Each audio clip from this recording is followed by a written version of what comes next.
I'll mention a few things about this router table stand in case you're building one, things that might be of interest. This top is about the smallest size of cast iron top available, and I chose that because I have a small shop. This router lift is available branded two ways. One is the JessEm brand and the other is the INCRA brand. They're both made in Canada by JessEm to the same quality standard, but the INCRA has two things that are different. One is it uses these magnetic plates, which are kind of nice.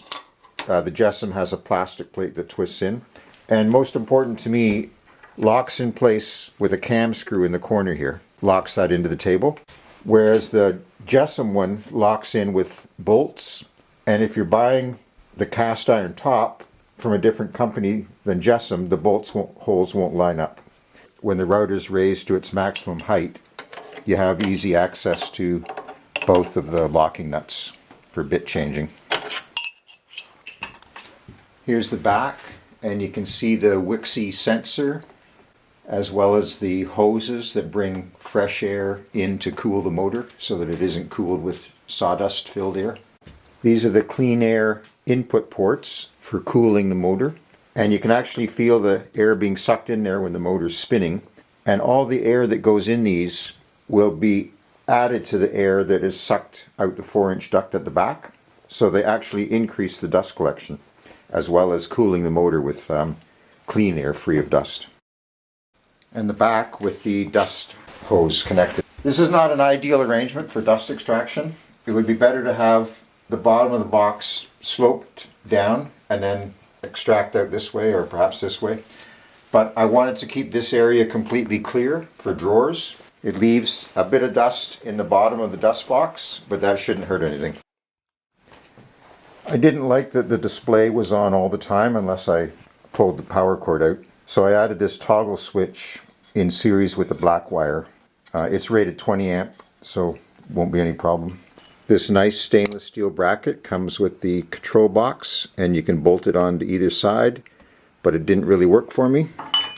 So I made this wooden bracket which attaches with the two screws that would have held the stainless steel bracket. Then I drilled and tapped another hole here and another hole here so they would all be secure. And this hole here is to go into a dowel that's in the post, and then a screw here and a screw here, so there's a 3-point locking it in place.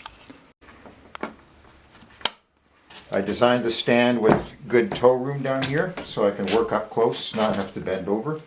There's a lip all around the table, which is handy if I want to clamp something like a stop block to the table.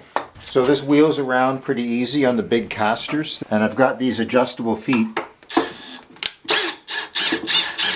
that can lift the stand off the caster on all four corners. So there I've adjusted the 4 feet with 2 straight edges to get this surface perfectly in plane with this surface. And here's a good application where I've got a 4-foot wide sled, which would be falling off the table saw without some side support here.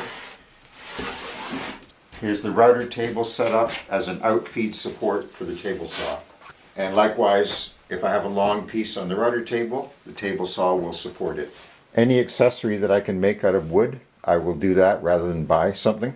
I find that way I can actually get exactly what I want, and if it isn't what I want, I can just make another one. But one accessory that is extremely helpful, which I cannot make, is a digital readout for the router bit height. The installation is important, and I'll put a link below in order to get repeatability of 1/1000th of an inch. I've got the Wixey display attached just with a magnet so I can locate it conveniently depending whether I'm using the fence or using a sled. If you're making your own fence, as I did, then you need to think about T-bolts. This is a standard 5/16 T-bolt. It'll work, but it just seems a little small for the job. So I found these larger T-bolts made for car roof racks on Amazon, and they work quite nicely.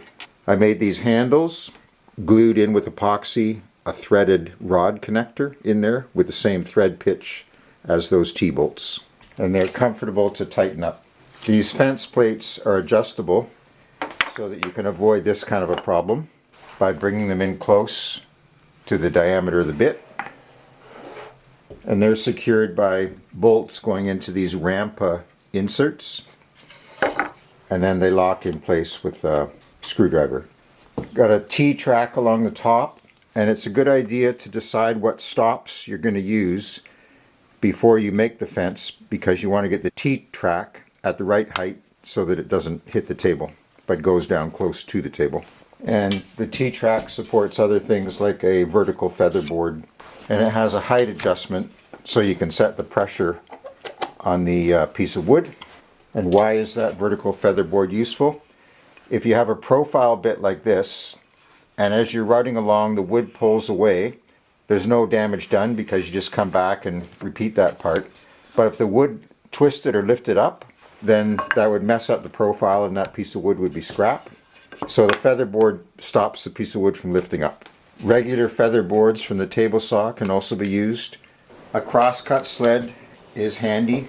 The fence is made perpendicular to the miter slot, so that if I have a piece of wood here that I run across the router bit, it'll cut a dado perpendicular to the edge of the wood. And I've got a T-slot here, which is handy for stops, but even more handy for clamping pieces of wood down that would be too hard to clamp this way. And if I add stops to both ends of the sled to limit its travel, then it can be used to cut a mortise in the piece of wood. This is a mortising sled, and I'll put a link below that explains how it works and how to build one. This router table stand was made with all mortise and tenon joints, and the mortises were cut with the sled. I'll put a link below to a jig that runs on the table saw and is very nice for cutting the tenons, and that's what I used to cut all the tenons in this frame. These stop blocks are handy for setting the limit of travel on different jigs. They're made with a profile that matches the miter slot and then a rampa insert in the bottom. 1/4 20 threaded bolt or 1/4 20 threaded handle.